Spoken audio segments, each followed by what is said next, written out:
देशात व्यावसायिक gas cylinder तब्बल 993 रुपयांनी महागला। मुंबईसह अनेक शहरात 19 किलोच्या सिलेंडरच्या किमती 3000च्या पुढे। हॉटेल, रेस्टॉरंट आणि खानावळीतलं जेवण महागण्याची शक्यता।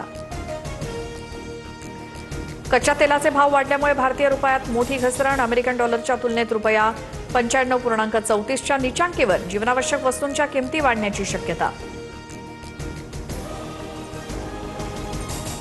मराठी बोलणार नाही असं म्हणण्याची हिंमत रिक्षावाल्यांमध्ये येतेच कशी? मराठी न येणाऱ्या रिक्षावाल्यांचे परवाने रद्द का केले नाहीत? राज ठाकरेंचा सत्ताधाऱ्यांना सवाल।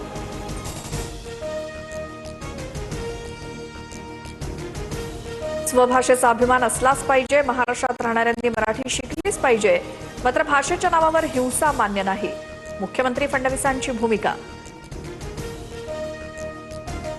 मुंबई पुणे मिसिंग लिंक आजपासून खुला होणार। मुंबई आणि पुणे प्रवासाचा वेळ अर्ध्या तासाने कमी होणार, त्यामुळे एक्सप्रेस वेवरील टोलमध्ये कोणतीही वाढ नाही। खंडाळा घाटातल्या ट्रॅफिकपासून प्रवाशांची सुटका। मुंबई पुणे महामार्गावरती मोठी वाहतूक कोंडी। खासदार सुप्रिया सुळेंना वाहतूक कोंडीचा फटका। 2 तासांपासून वाहतूक कोंडीत अडकल्या।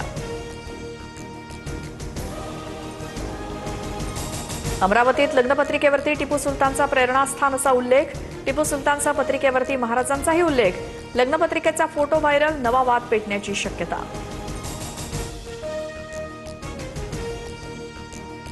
भाजप पदाधिकाऱ्याकडनं पुण्यातील कोंढवा परिसराची पाकिस्तानशी तुलना। कोंढवा परिसराला पाकिस्तानचं कराची म्हणून संबोधलं।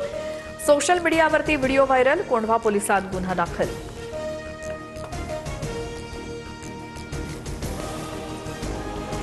महाराष्ट्र दिनाचा औचित्य साधत राज्यात आजपासून जनगणना मोहीम। 1 ते 15 मे दरम्यान ऑनलाईन माहिती भरण्याची संधी।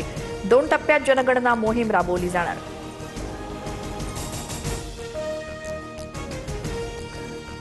पुणे शहराच्या काही भागात आज पाणीपुरवठा विस्कळीत होणार। खडकवासला ते वारजे मुख्य जलवाहिनीत गळती। वारजे जलशुद्धीकरण केंद्र 2चं पंपिंग बंद असणार।